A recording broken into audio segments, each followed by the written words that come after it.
Assalamualaikum warahmatullahi wabarakatuh.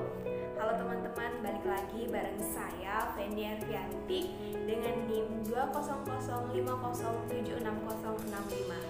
Saya dari Program Studi Pendidikan Bahasa Sastra Indonesia dan Daerah, Fakultas Keguruan dan Ilmu Pendidikan Universitas Munawarman. Pada video kali ini saya akan membahas mengenai mata kuliah Sejarah Sastra pada tahun periode 1953 sampai dengan 1961. Baiklah teman-teman, langsung saja kita ke materi yang pertama, yaitu krisis sastra Indonesia. Pada bulan April tahun 1952 di Jakarta diselenggarakan sebuah simposium tentang kesulitan sama peralihan sekarang. Dalam simposium itu dilontarkan istilah krisis akhlak, krisis ekonomi, dan berbagai krisis lainnya. Tahun 1953 di Amsterdam diselenggarakan simposium tentang kesusastraan di Indonesia. Antara lain berbicara dalam simposium itu adalah Asrul Sani, Sultan Takdir Ali Sejabana, Prof. Dr. Windhim, dan lain-lain. Disinilah untuk pertama kali dibicarakan tentang impasse atau kemacetan dan krisis sastra Indonesia sebagai akibat dari kegagalan revolusi Indonesia. Sojatmoko mengatakan bahwa sastra Indonesia sedang mengalami krisis yang karena yang ditulis hanya cerpen-cerpen kecil yang berlingkaran sekitar psikologisme perseorangan semata-mata. Roman-roman besar tak ada ditulis. Karangan Sojatmoko ini mendapat reaksi hebat, terutama dari kalangan sastrawan sendiri seperti Nugroho Notosusantoro, SMR dan Bojong Saleh, dan lain-lain. Begitu pula H.B. Jasin dalam simposium sastra mengemukakan sebuah prosaran yang diberinya judul Kesusastraan Indonesia Modern, Tidak Ada Krisis. Dengan bukti-bukti dari dokumentasi yang lengkap, Jasin pun menolak sebutan adanya krisis maupun impasse dalam kehidupan sastra Indonesia. Dalam tulisan berjudul Situasi 1954 yang ditunjukkan kepada sahabatnya Ramdan KH, Nugroho Notosusanto mencoba mencari latar belakang timbulnya penamaan impasse sastra Indonesia, dan bagi dia tidak lebih hanya sebuah mite atau sering disebut dengan dagangan belakang. Menurut Nugroho, asal timbulnya mite itu ialah pasifisme yang berjangkit dari kalangan orang-orang tertentu pada masa sesudah kedaulatan. Kecuali itu, Nugroho pun melihat kemungkinan bahwa golongan Old Krats angkatan 1945 pada sekitaran tahun 1945 mengalami masa keemasan, pada masa sesudah tahun 1950 mengalami kemunduran. Yang kedua adalah sastra majalah. Sejak tahun 1953, Balai Pustaka yang sejak zaman sebelum perang merupakan penerbit utama buat buku-buku sastra, kedudukannya tidak menentu. Demikian pula penerbit Pustaka Rakyat yang tadinya di samping Balai Pustaka merupakan penerbit nasional yang banyak menerbitkan buku-buku sastra. Agaknya terlibat dalam berbagai kesukaran, begitu juga dengan penerbitan buku lainnya seperti Pembangunan dan lainnya. Maka aktivitas sastra terutama hanya dalam majalah-majalah saja seperti Gelanggang atau Siasat, Mimbar Indonesia, Zenet, Pujangga Baru, dan lain-lain. Karena sifat majalah, maka karangan-karangan yang mendapat tempat terutama yang berupa sajak, cerpen, dan karangan-karangan lain yang tidak begitu panjang. Keadaan seperti itulah yang menyebabkan lahirnya istilah sastra majalah. Istilah ini pertama kali dilontarkan oleh Nugroho Notosusanto yang dimuat dalam majalah Kompas yang dipimpinnya. Dalam seminar kesusastraan yang diselenggarakan oleh Fakultas tahun 1963, Nugroho Notosusanto dalam ceramahnya berjudul Soal Periodisasi dalam Sastra Indonesia mengemukakan bahwa memang ada periode sebelumnya. Nugroho menekankan pada kenyataan bahwa para pengarang yang aktif menulis pada periode tahun 1950 ialah mereka yang telah mempunyai sebuah tradisi Indonesia sebagai titik tolak. Sifat imitatif dari Belanda atau Eropa melainkan keseluruhan dunia, ditambah pula oleh penghargaan yang wajar kepada sastrawan-sastrawan Indonesia sendiri.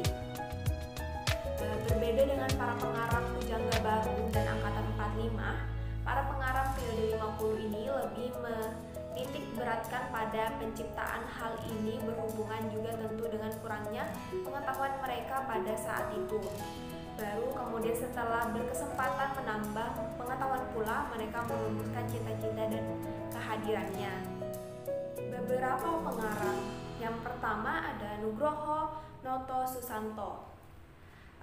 Dia terkenal sebagai penulis prosa, terutama pengarang cerpen. Tidak merasa mendapat kepuasan dalam menulis sajak, ia lalu mengkhususkan diri sebagai pengarang prosa, terutama cerpen dan esai.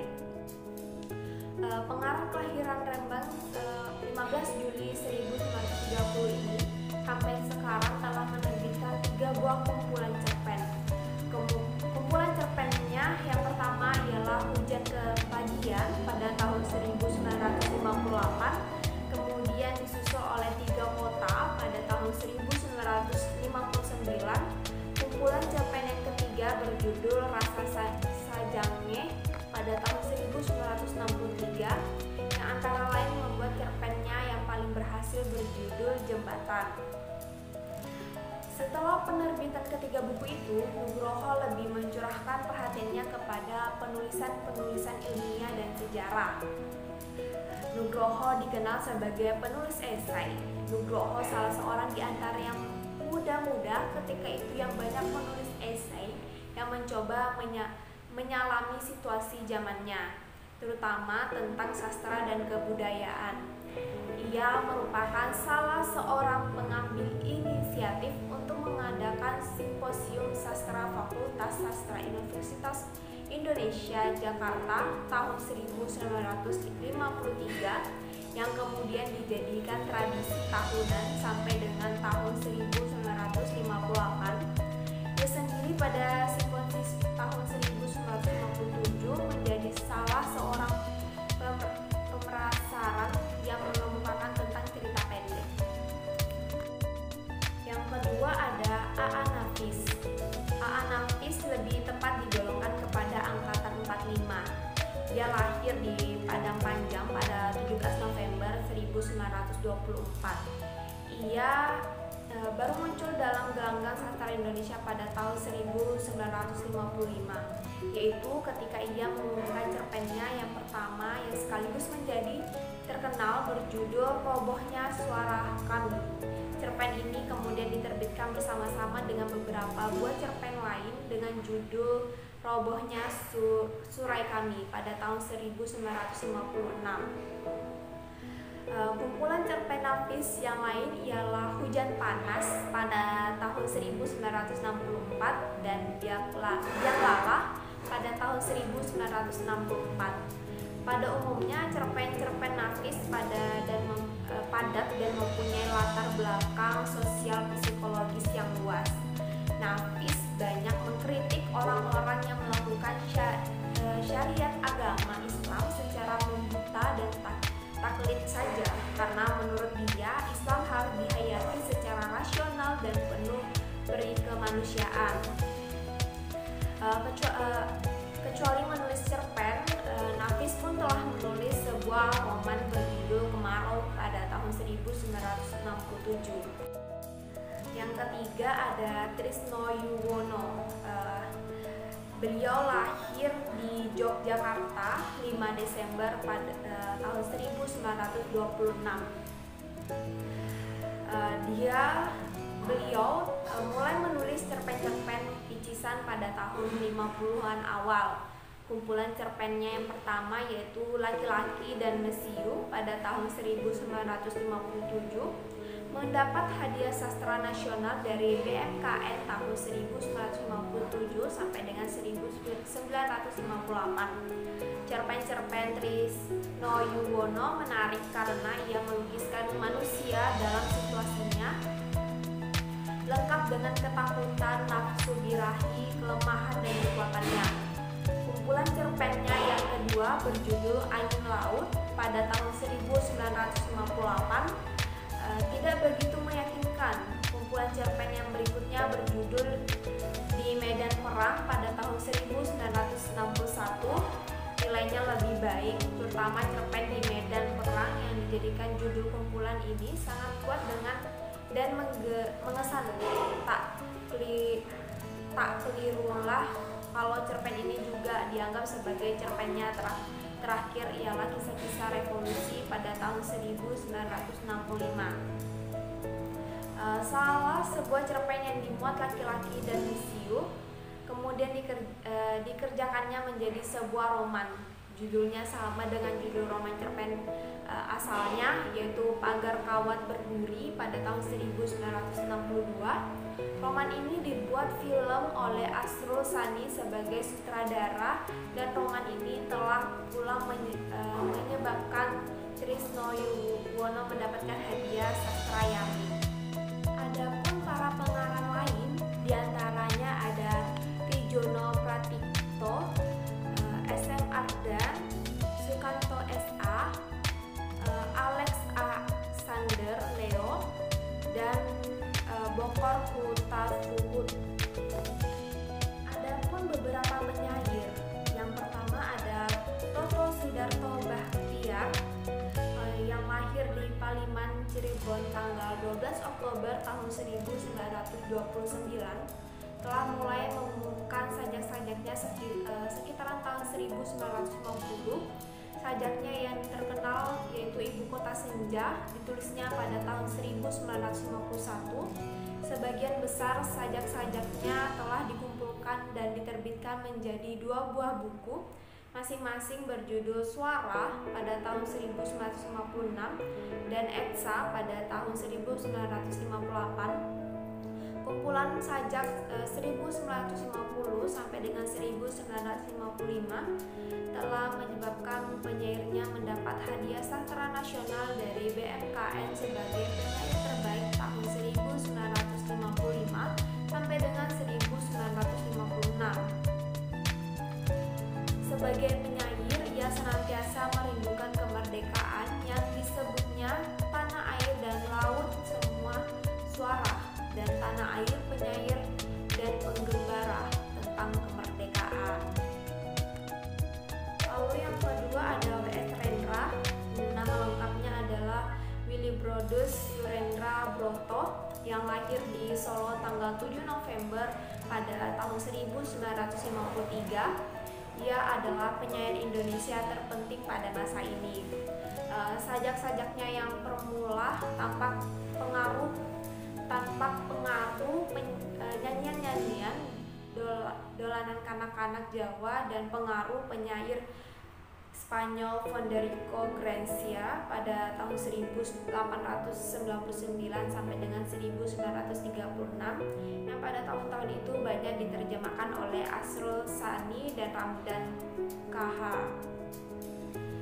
Sajak-sajaknya sebagian telah diterbitkan dalam Rendra 4 kumpulan sajak pada tahun 1961, yaitu terkumpul dalam Kakawin, Malang Santasa, Nyanyiannya Dari Jalan, dan sajak-sajak 12 perak. Sajak-sajak yang ditulisnya selama ia di Amerika yang menunjukkan kematangan dan kesederhanaan pengucapannya. Antara lain ada Nyanyian Angsa, Khotbah, Dus untuk Boni, dan lain-lain. Selain menulis sajak, Rendra pun menulis cerpen, diterbitkan dalam sebuah kumpulan berjudul ia sudah beruntung pada tahun 1963. Adapun beberapa penyair lainnya, ada Hartojo Andangdejaya pada tahun 1930, ada M. Hussein Umar pada tahun 1931, Ode Suwardi pada tahun 1930, Sugiarta Sriwibawa pada tahun 1932, Ade Donggo pada tahun 1932, Surahman RM pada tahun 1936, Aitro Haidi pada tahun 1939, dan Mansur Samin pada tahun 1930. Drama. Setelah beberapa tahun lamanya, penulis drama Indonesia hampir-hampir hanya mengenal Utuy T. Sontani sebagai tokoh tunggal. Menjelang akhir tahun 50-an, muncullah beberapa nama baru dalam penulisan drama Indonesia, seperti Montigo Buesje, W.R. Srendra, dan Kritjo Muljo. Untuk tahun 1958 diumumkan 3 orang penulis yang drama-dramanya mendapat hadiah dalam sebuah sayembara penulisan naskah drama yang diselenggarakan oleh Bagian Kesenian PP dan K. Yang mendapat hadiah pertama adalah Montigo Buesje untuk dramanya Malang Jahanam. Yang kedua ada M. Jusabiran untuk dramanya Om Besar, dan yang ketiga ada Nasjah Dejamin dengan dramanya Sekelumit Nyanyian Sunda. Dan yang terakhir adalah para pengarang wanita. Para pengarang wanita ini ada N.H. Dini. N.H. Dini nama lengkapnya adalah Nur Hajati Sri Hardini, lahir di Semarang tanggal 29 Februari tahun 1936, mulai menulis cerpen-cerpen yang dimuat dalam majalah Kisah dan lain-lain. Pada cerpen-cerpen itu tidak ada lagi protes-protes yang bersikeras pada soal-soal kewanitaan dan kewanitaan yang di dunianya terjepit di tengah dunia laki-laki. Tokoh wanita Dini ialah manusia-manusia yang berontak karena hendak memperjuangkan harga dirinya sebagai manusia. Dalam cerpen Dua Dunia dikisahkan Dini tentang Iswanti, seorang janda muda yang sakit tipes yang diceraikan suaminya karena si suami main gila dengan ibu tirinya sendiri. Cerpen itu kemudian bersama dengan beberapa buah cerpennya yang lain dibukukan dengan judul Dua Dunia pada tahun 1956. Dalam cerpen-cerpen itu, Dini menunjukkan perhatiannya yang besar terhadap kepincingan sosial yang dilihat dan terjadi di sekelilingnya. Misalnya dalam cerpennya Kelahiran dan Perempuan Warung. Setelah terbit dengan kumpulan cerpen itu, Dini kemudian menerbitkan sebuah roman pendek berjudul Hati yang Damai pada tahun 1961.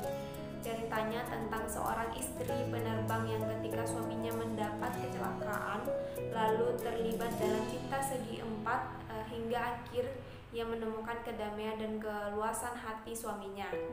Dini kemudian menikah dengan seorang diplomat Prancis dan ketika mengikuti suaminya bertugas di Jepang, ia menulis sebuah roman yang berjudul Namaku Hiroko. Setelah dari Jepang, ia mengikuti suaminya ke Prancis yang berjudul Pada Sebuah Kapal yang diumumkan pada majalah-majalah sastra dan Harrison. Naskah roman lain yang sudah diselesaikannya berjudul Ia Berkara. Kecuali N.H. Dini, pada periode ini kita pun mencatat beberapa pengarang wanita lain, yaitu Surtingsi, Dayatina B, Supreno, dan Hartini. Ialah para penulis cerpen yang dimuat dalam majalah. Tetapi sebegitu jauh belum ada data-data untuk mencatat kegiatan mereka lebih daripada menyebut namanya saja. Baiklah teman-teman, cukup sekian pembahasan kali ini mengenai sejarah sastra periode tahun 1953 sampai dengan 1961. Saya harap kita semua dapat menambah dan memperluas wawasan kita semua atas materi yang telah saya sampaikan tadi. Saya Fendi Arfianti, terima kasih. Assalamualaikum warahmatullahi wabarakatuh.